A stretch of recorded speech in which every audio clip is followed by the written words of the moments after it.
मैं बस वही करने जा रही हूँ।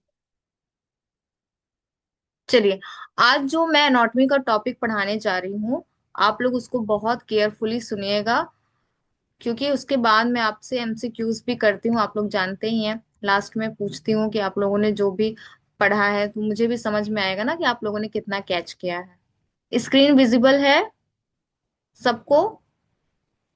Yes ma'am. Yes yes ma'am. Ma'am. ठीक है। तो आज हम लोग जो ध्यान में रखने वाले हैं, जैसे आप लोगों ने देखा होगा ना कि जो पंडित लोग होते हैं हाथ देखते हैं, तो अब आप लोग हाथ देखकर हाथ की रेखा नहीं देखोगे, है ना।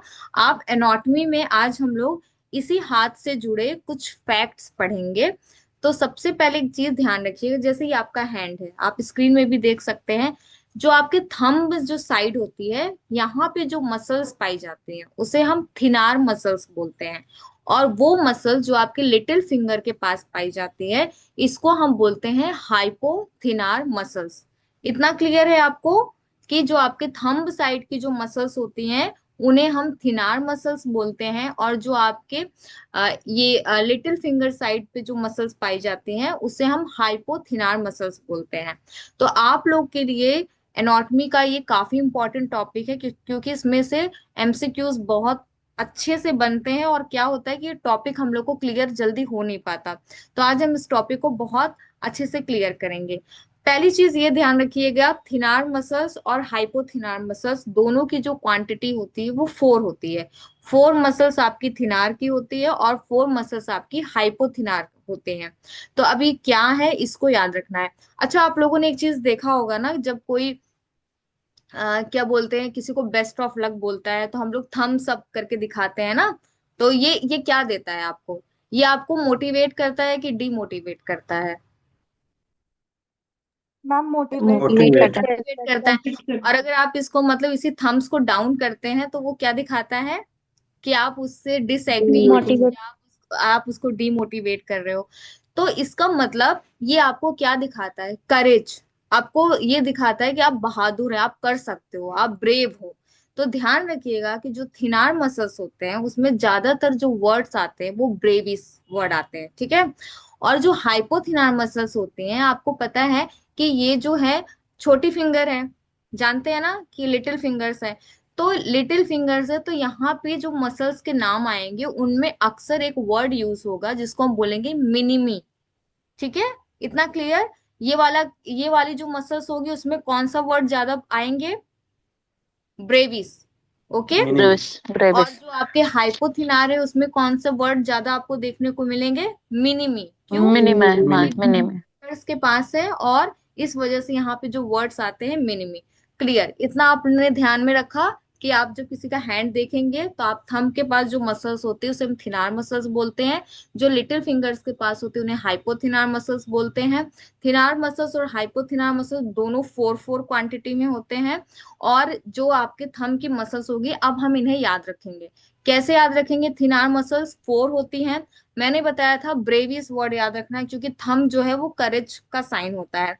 तो सबसे पहली जो मसल्स है वो है एब्डक्टार पॉलिसिस ब्रेविस।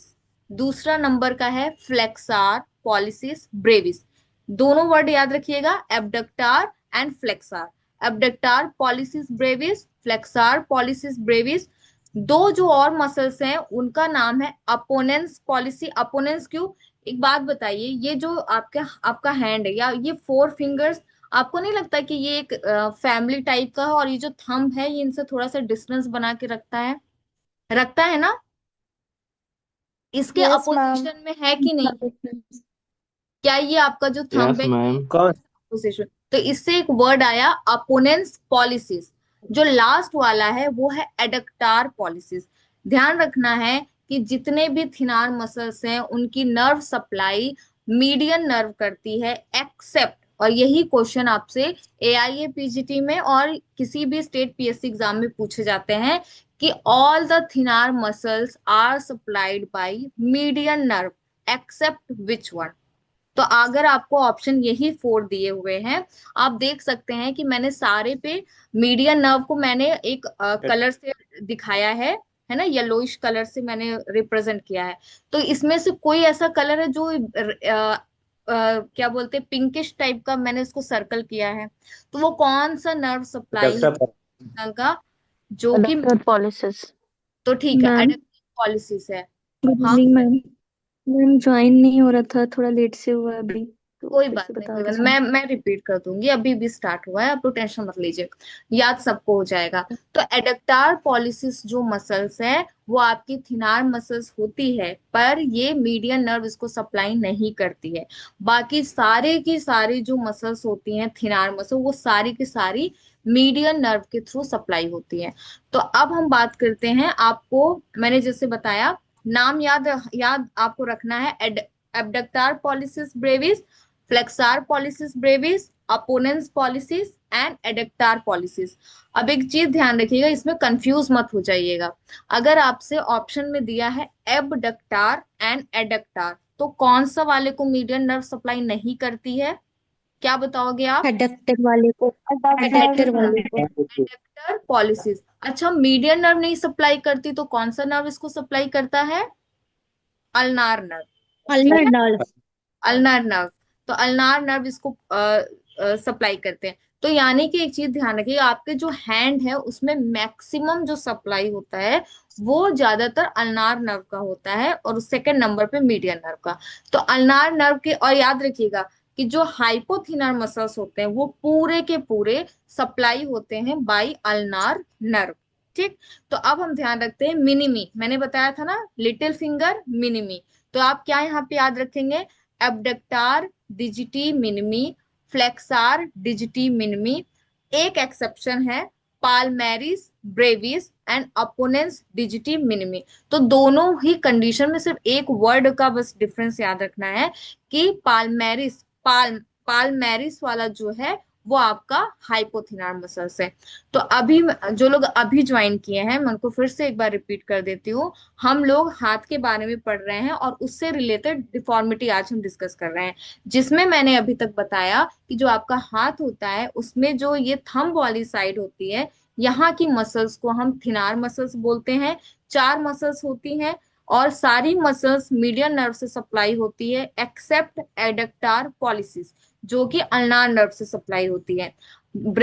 थंब करेज का साइन होता है, तो यहाँ की जो मसल्स होंगी उनमें मोस्टली नाम जो होगा वो ब्रेविस से होगा, एक्सेप्ट पाल्मेरिस ब्रेविस, क्योंकि पाल्मेरिस ब्रेविस जो है वो हाइपोथिनार का पार्ट है। ध्यान रखना है, abductor pollicis brevis, flexor pollicis brevis, opponens pollicis and adductor pollicis.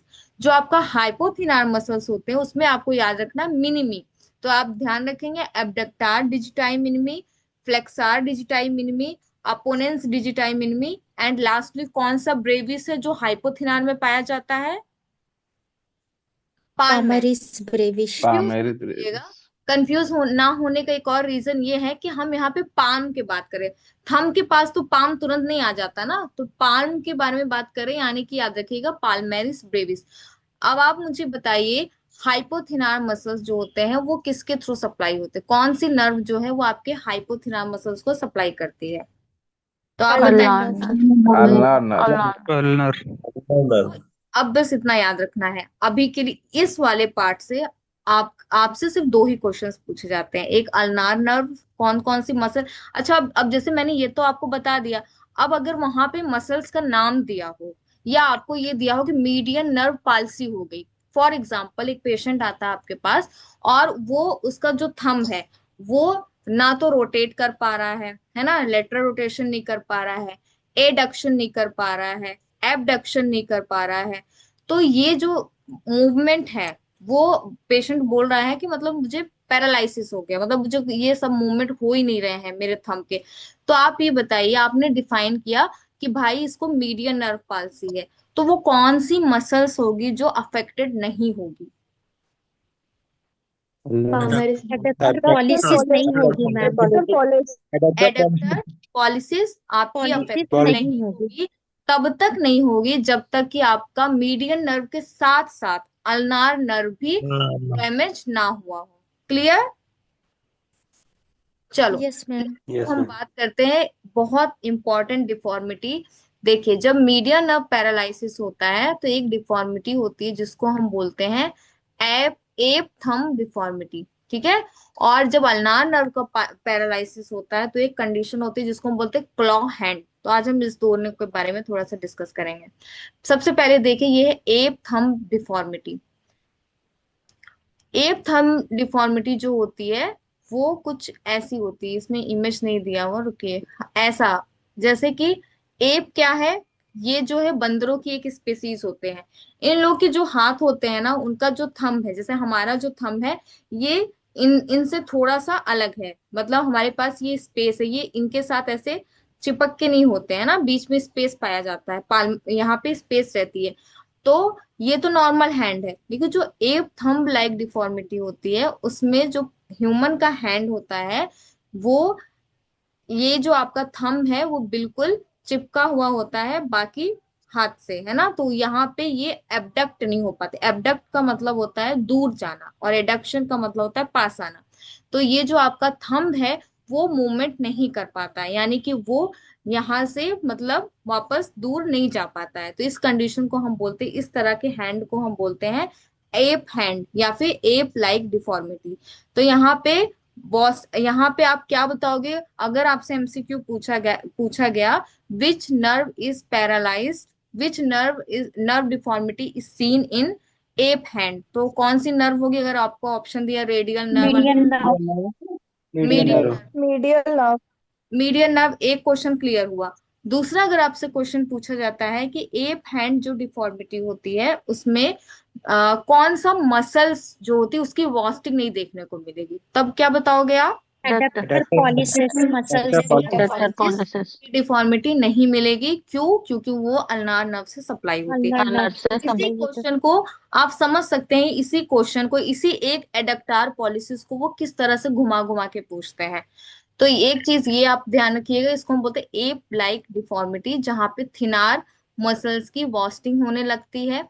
तो क्या है ये? इस साइन को हम बोलते हैं एप हैंड। इस तरह से प्रेजेंटेशन मिलता है, मीडियन नर्व में इंजरी होती है, और यहाँ पे क्या होता है कि सारे मसल्स का पैरालिसिस होगा।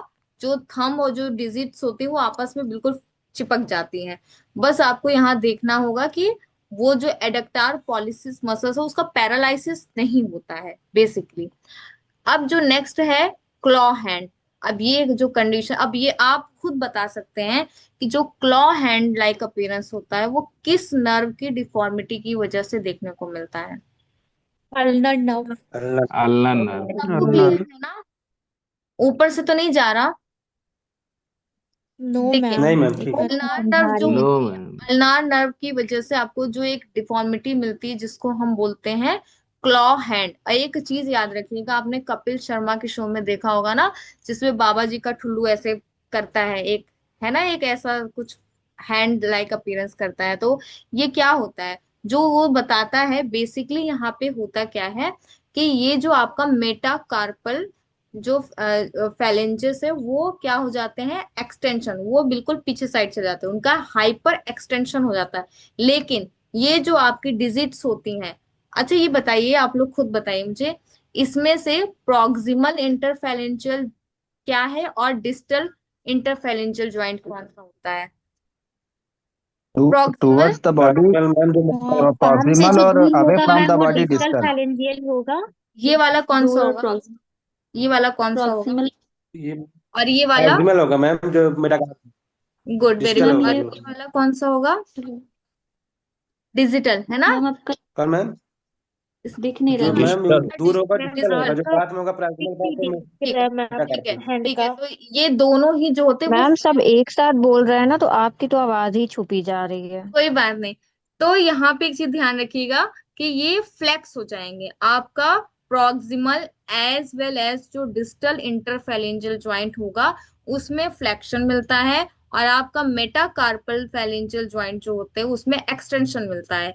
और इस अपीयरेंस को हम बोलते हैं क्लॉ हैंड। और ये क्यों होता है? ये आपके अल्नार नर्व लीजन या अल्नार नर्व इंजरी की वजह से ये देखने को मिलता है।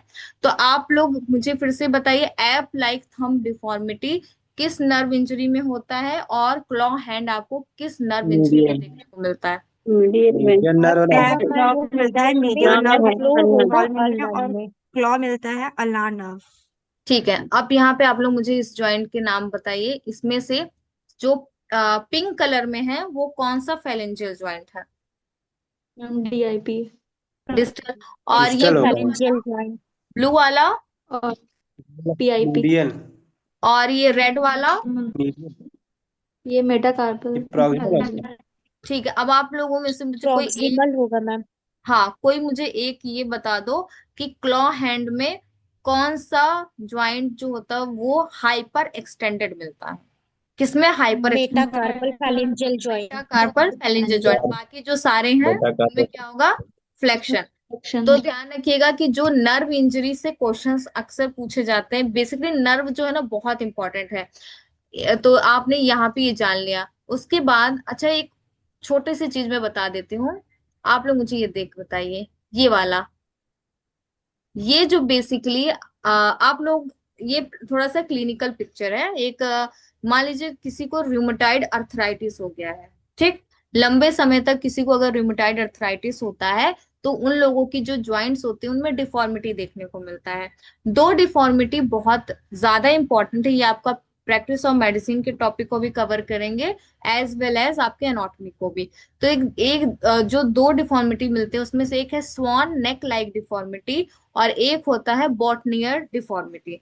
तो जैसे कि आप लोगों को एक चीज तो क्लियर हो गई है, कौन सा मेटाकार्पल है, कौन सा प्रॉक्सिमल है, कौन सा डिस्टल इंटरफेरेंजियल ज्वाइंट है। तो उसी बेस पे मैं आपसे दो क्वेश्चंस पूछती हूँ या दो टॉपिक को हम लोग क्लियर करते हैं।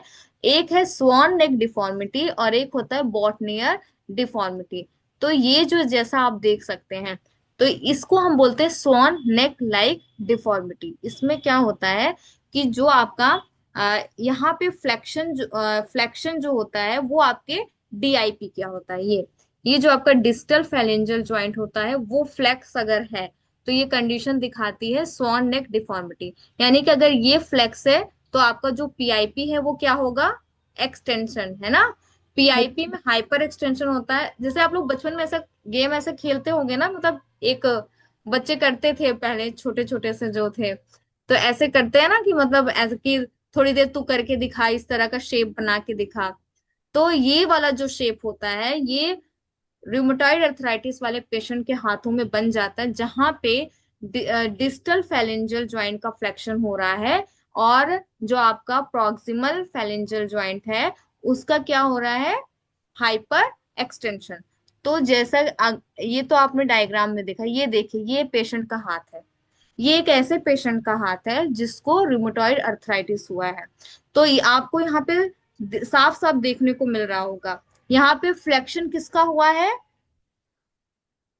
फिंगर को देखिए और आप बताइए ये जो डिफॉर्मिटी है इसमें आपको किसका फ्लेक्शन देखने को मिल रहा है? DIP। डिस्टल का ma'am. Distal distal interphalangeal joint financial का। का यहाँ पे क्या है? फ्लेक्शन है। और हाइपर एक्सटेंशन किसका हो रहा है? Proximal PIP। Proximal financial joint का। तो आईपी का। अगर आपसे कभी भी MCQ पूछा जाता है तो आप लोग स्वॉन नेक डिफॉर्मिटी, ये रूमेटॉइड अर्थराइटिस में पूछा ही जाता है, तो आप लोग ध्यान रखिएगा। और इसका जस्ट अपोजिट जो होता है वो बॉटनियर डिफॉर्मिटी में होता है। तो यानी कि वहां पे जो हाइपर, अभी स्वॉन नेक डिफॉर्मिटी में हमारा ये वाला जॉइंट फ्लेक्स हो रहा था DIP, तो इसका जस्ट अपोजिट बॉटनियर में होगा। यहाँ पे इसका एक्सटेंशन होगा और इसका फ्लेक्शन होगा, ठीक है। तो उसका भी हैंड मैं आपको दिखा दे रही हूँ, ये रहा। ये आप देख सकते हैं बॉटनियर डिफॉर्मिटी। बताइए इसमें, इसमें एक्सटेंशन किसका देखने को मिल रहा है? हाइपर एक्सटेंशन कहाँ देखने को मिल डीआईपी का। DIP। डीआईपी का मैम, डिस्टल रहा है? आप ये फाइनेंशियल DIP ज्वाइंट का। से, ये जस्ट उसके अपोजिट प्रॉक्सिमल हो। इंटरफेरेंशियल गुड। तो ये वाला टॉपिक आप डी हाँ ठीक है ठीक है।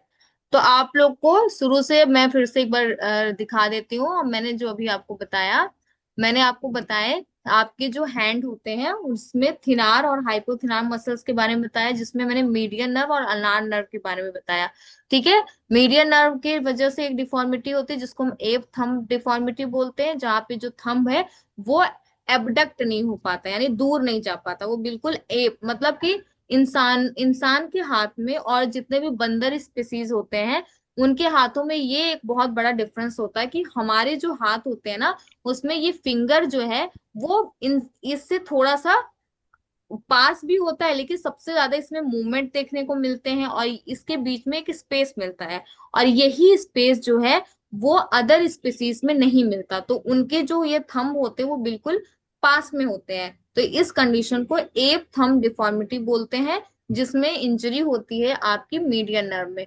फिर मैंने आपको बताया क्लॉ हैंड, जिसमें मैंने आपको बताया हाइपर एक्सटेंशन होता है मेटा कार्पल फेलिंजियल ज्वाइंट का, और बाकी जो ज्वाइंट्स होते हैं वो फ्लेक्स होते हैं। तो ये एक अपीयरेंस देता है क्लॉ लाइक अपीयरेंस, जो किसमें देखने को मिलता है, अल्नार नर्व की इंजरी में देखने को मिलता है।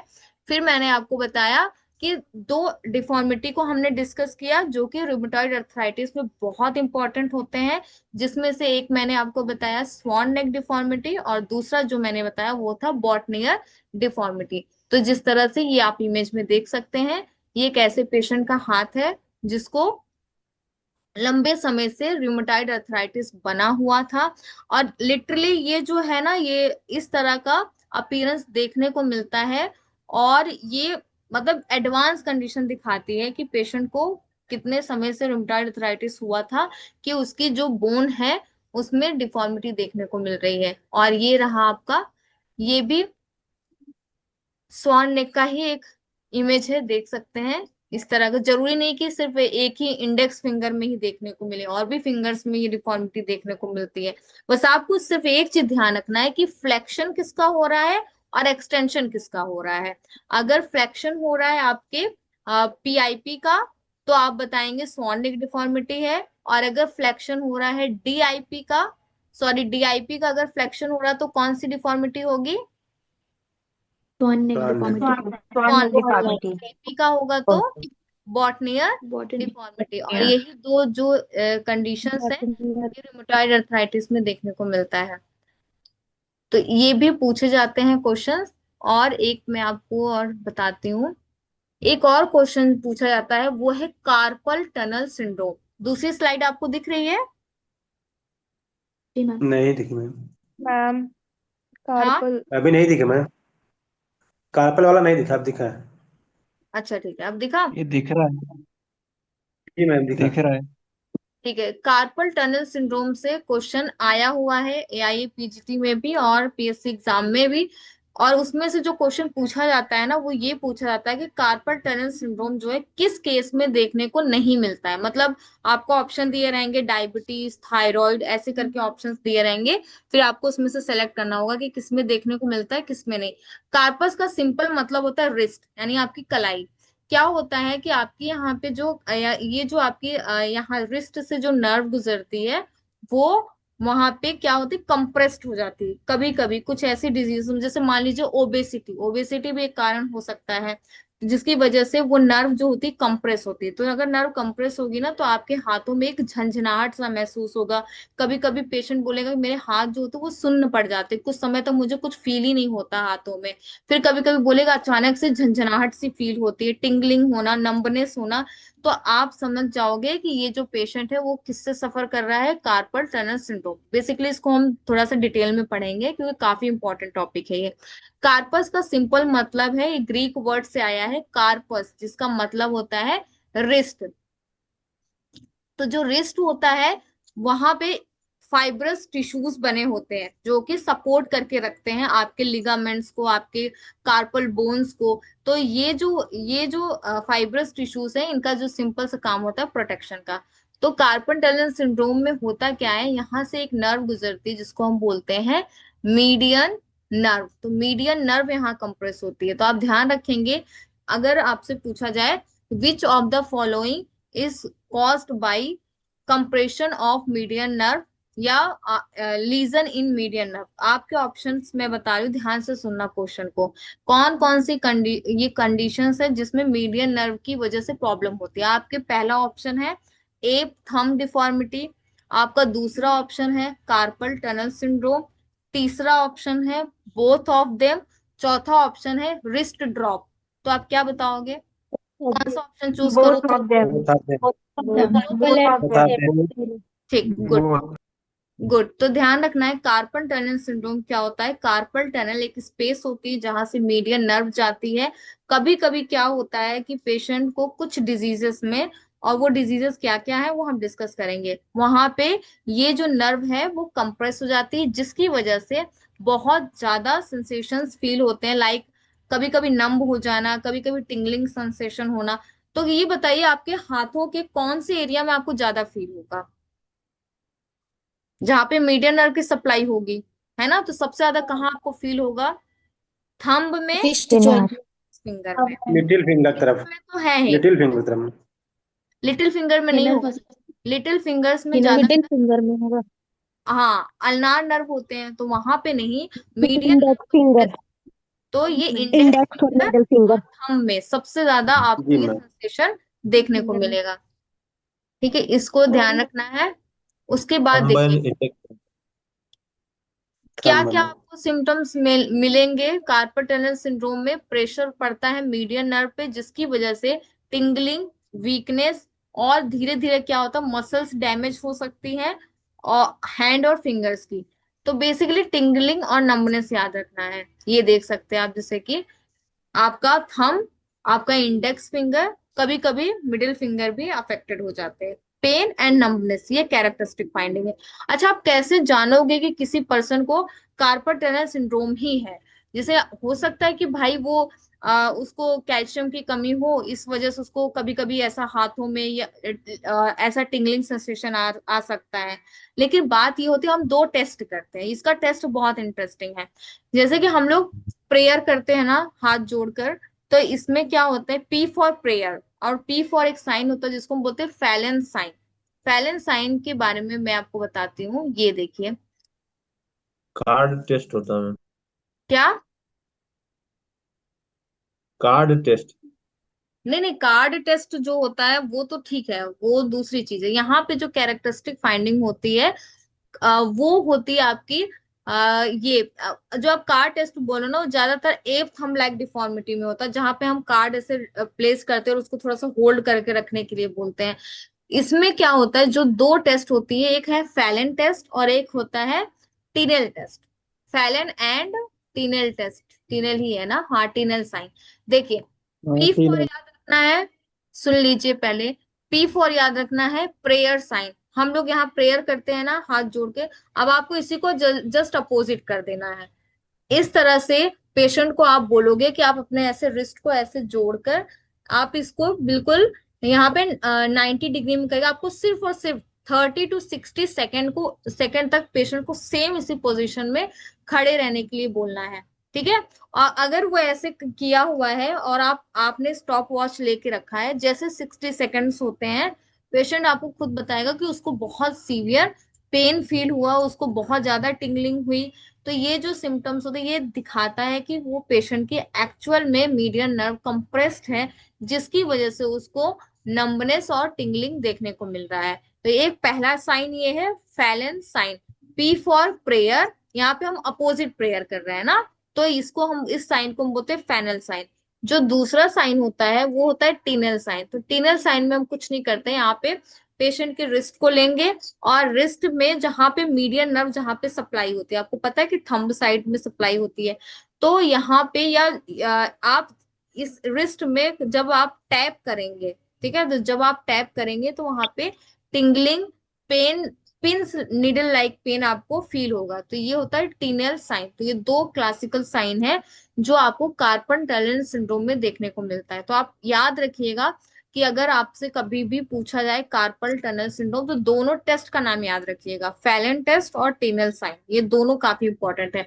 अब जो नेक्स्ट क्वेश्चन पूछता है कार्पल टनल सिंड्रोम से, वो पूछता है किस किस केस में आपको ये देखने को मिलता है। तो उसमें आपको कई सारे ऑप्शंस दिए रहेंगे और उसमें से पूछा जाएगा एक्सेप्ट किसमें नहीं देखने को मिलता। सबसे पहले हम देखते हैं लोकल या mechanical cause. Carpel tunnel syndrome या मीडियन नर्व कंप्रेस हो सकता है अगर आप लंबे समय तक, आपका कंप्यूटर पे काम है, आप बार बार टाइप करते हो, या आपको मतलब टाइपिंग जैसा वर्क है, तो वहां पे आपका रिस्ट जो है बार बार मूव कर रहा है ना, तो उसकी वजह से भी ये देखने को मिल सकता है। रिस्ट ट्रॉमा हो गया, फ्रैक्चर।